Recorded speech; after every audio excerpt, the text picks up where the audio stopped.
thanks for taking the night guard job, man.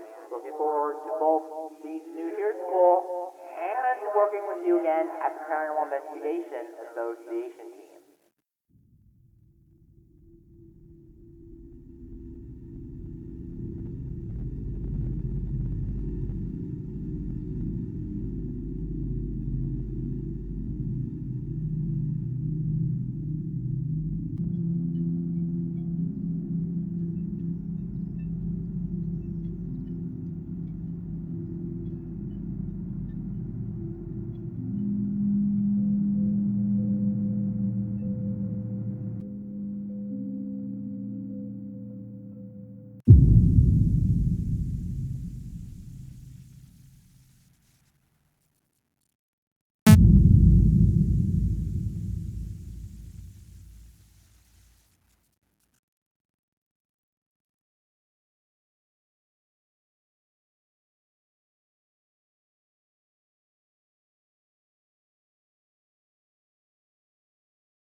Hi again, Greg. We meet again. With not only me as your guide, but with you as the guard. Anyway, thanks for taking up the assignment of signing up for the night guard position on the Baldi at the Seas, aka the ship we're all on right now. The reason that us employees at the Paranormal Investigation Association team gave you that assignment was because we wanted to go on the ship's Maiden Voyage to see if there are any ghosts on the ship and investigate the many ghost hauntings on it. Speaking of that, when we got on the ship today, we asked Captain Baldi if any ghosts haunt the ship. And surprisingly, he said that there is ghosts on the ship. 6 of them, in fact. He also said that there were multiple reports of ghost hauntings on previous ships, and he had to call some ghost guys to take care of them. Then, when we asked him if he minds if we investigate the ghost hauntings on the ship, he said he didn't mind. So, here we are. Anyway, I presume you're in the office right now, checking it out, and checking the cameras and the monitor on your desk, right? I hope you are.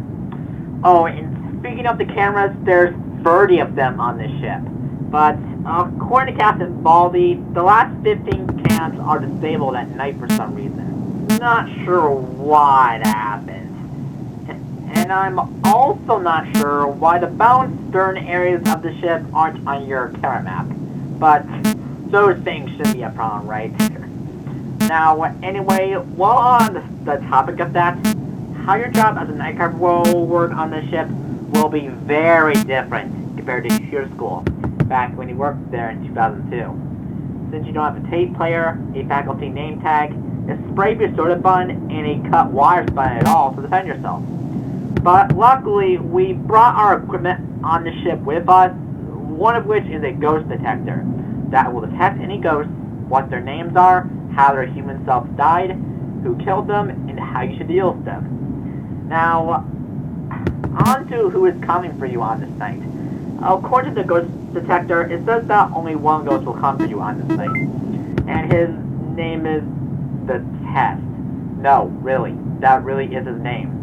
He has empty eyes and a mouth that always stays open.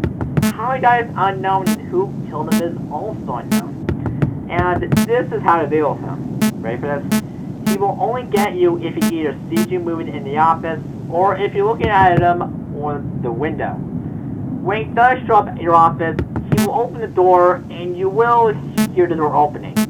If you do hear that noise, look at the office, stand still, and do not move until you hear him close the door. If you hear him close the door, that means he will leave you alone for now, and you can resume with your night as usual. But don't look at the camera displays at the door on your right, okay? He will see you do that. But on the cameras, there's also a maintenance tab. And from time to time, either the vents or your cams will break. So that means if the vents break and you hear them turning off, go into the cameras, click the word, which is in the maintenance tab, ventilation, to reboot it. And the vents will be back on. And if you see the cameras blacked out and you only see the words camera error, click the word, which again is in the maintenance tab, cameras to reboot it, and the cams will be back on. Yeah, this is a lot of stuff to take in, but just remember, you signed up to take the night guard position after all. Anyway, that's about it for tonight, so be sure to check the cameras from time to time. Remember to look at the office, stand still, and to not move until the test goes to the door on your right if you hear a wall-bang it, and reboot either the vents or cameras if they ever break down. And also, be sure to collect some data for us of what goes down during your shift, and you can share your data with us at breakfast, which according to the shift schedule is at 8 a.m. every day. So anyway, that's it for reals this time, so good luck on your first night, and I'll see you at 8. Good night!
Greg. So, I'm amazed that you made it for the first night, judging by the data you left for us. So, how was breakfast with us this morning? Did you enjoy the eggs, bacon, and coffee? Never mind. Now is not a good time to ask you all that. And by the way, you probably know that the dining area where breakfast was served is on level 5, which, along with level 6, isn't on the cameras at night. But, anyway, before I get into who you'll be doing with tonight, Captain Baldi told me to say 2 things to you that I forgot to tell you last night. First thing is, the reason why no one, besides the ghosts, are not in the camps. It's because the ship has a curfew that goes on from 10 p.m. to 8 a.m. for passengers only. And no passenger is allowed out of their rooms until then. And the second thing is that there's also a day shift guard hired to watch the building from 11 a.m. to 7 p.m. to make sure no one gets injured or something like that. It's kind of like the same thing you're doing right now, but during the day. Now, anyway, on to what you can expect tonight. We detected another ghost on the ghost detector, and it said that this ghost is named Caldemore. That's a weird name. Well, if you're wondering who he is, Captain Baldi, we asked him who he was, said that Caldemore was his cousin. Thus, the C in his name. And he is a he, by the way. And how he was murdered is a bit shocking. He was murdered at Shear School on the same day that Baldi, Principal of the Thing, Playtime, and Is a Bully were murdered. He was coming over to the Shear School for a visit, but when the murders went down, he was the last victim in school. When Eric Thing killed him, he was murdered by being stabbed in his right eye, which is so gross. Then, after that, Eric Bing fled Shear School. Then, in 2002, he was murdered, which, of course, you were there to witness. Cat stopped coming, and it came. Now, enough backstory. I will tell you what he looks like. He looks like Baldi, but he has a blue shirt on with black pants. That's about it, really. Anyway, on to how you can deal with him. I presume Captain Baldi left a flashlight in the office, right? Because it's your only way of defending yourself from him. When he does show up at the office, he will tap on the window on your left, indicating that he's there. And if you ever hear that, look at the window and shine your light at him to blind him, and he will go away. But even when Tess is in the office, shine your light on Caldemore quick, then look back at the office, stand still, and don't move until he leaves. But don't use your flashlight too much, otherwise the batteries in it will drain. Because flashlights don't live forever, obviously. Also, the errors in the vents and cameras will be more and more frequent as the week proceeds, so make sure to reboot them whenever they break down. Anyway, that's all of our tonight. Do what you did with the test last night. Look at the office, stand still, don't look at the cameras, and don't move until you hear him close the door on your right. Shine the light at Caldemore if you hear him tapping the window on your left. Check your cameras from time to time. Reboot the vents, A cams, the maintenance tab if they ever break down. Don't waste your flashlight battery. And again, be sure to collect data for a month goes down during the night. Okay? Well, I'll see you at 8 again. Good luck. Again.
Bye.